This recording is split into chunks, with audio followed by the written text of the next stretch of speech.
One of the goals of ACL reconstruction surgery is to eliminate anterolateral rotational laxity of the knee. Biomechanical studies have shown that rotational control of the knee is largely controlled by the iliotibial band, specifically the Kaplan fibers, that anchor the band to the distal femur. Despite this critical connection, it remains unclear how often the iliotibial band and Kaplan fibers are compromised in association with ACL injury. To find out, researchers examined data for 267 patients with ACL-injured knees undergoing reconstruction surgery. They analyzed MRI scans to determine the extent of Kaplan fiber injury and correlated those findings with the grade of pivot shift reported by the surgeon before operation.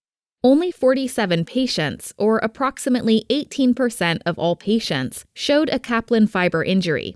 The majority of patients in the intact and injured Kaplan fiber groups had a grade 2 pivot shift, while only about 5% of all patients had a grade 3 pivot shift.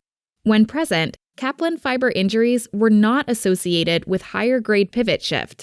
However, there was an association between Kaplan fiber injury and lateral meniscal tears identified at the time of ACL reconstruction surgery.